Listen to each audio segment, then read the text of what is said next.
Finally, last but not least, Jamie. He came in 2 years ago, he gave us a great speech before we played Waterford in Fitzgibbon.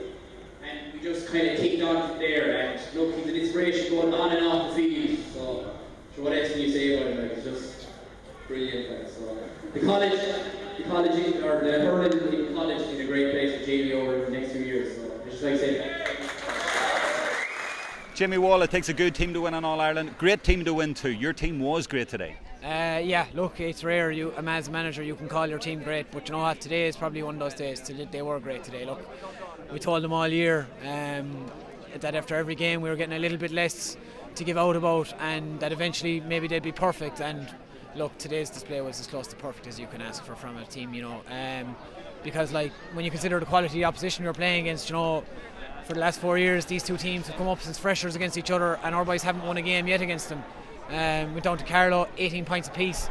You know, like they're every bit the team, you know, that will deserve to be in a Fitzgibbon Cup final today.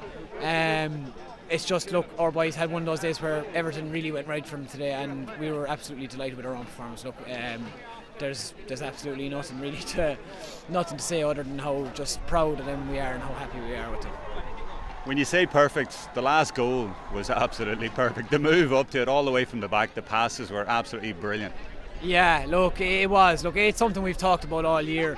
So as our kind of principles of play were just a few small things, like, and one of the big ones was the way we used the ball. You know, I suppose physically we didn't have the biggest team in the Fitzgibbon Cup this year, but we had a team where we knew we had 17, 18, 19 hurlers who were as good as any senior county hurler in the country, you know, and we had guys behind that then who were really, really competent hurlers as well. But I suppose our thing was that we would use the ball well and play to our strengths, and you know the guys have really done that. You know, we've got really, really good hurlers. You know, like I said, not physically the biggest men in the world. Sometimes some of them, but really, really good hurlers, really good stick men. And so we just said, look, this is the way we want to play the game. And in fairness to them, like, you know, you couldn't ask any more than guys to carry out instructions like that to the letter. But you can have all those instructions if you want, as much as you want. If you don't have the quality of players we had, it wouldn't be any good to you. So, like, realistically, we can sit here and try and take as much credit as we want, but realistically, it was about the 15 players and the 3 subs we brought on today, and the quality they've shown throughout the tournament. Like I said during the week, it's not about me. It wasn't about DJ. It wasn't about Davey. It wasn't about Tom Kingston. It wasn't about anyone like that. It was about the teams that are involved and the players involved, and that's what makes this such a special competition. You say that, but you had to follow Eamon Cregan, who won the Fitzgibbon last year, so it's a great achievement for you. Massive, yeah. Sure, look, I was lucky in the sense that I've been acquainted with the players for a few years. You know, I actually hurled here in the Fitzgibbon Cup final with only one of them. There's only one of them still in college, but you know, I've been acquainted with them over the last 2 years. Like I came to see them before they played.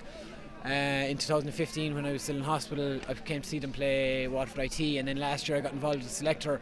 So I suppose, you know, the following act, I suppose it was very much a case of we try and change just a few small things, but by and large we wouldn't try and reinvent the wheel or try and change too much, you know. It was kind of evolution rather than revolution was kind of our motto in terms of dealing with this team, and look, I suppose you could say it worked, I suppose, you know.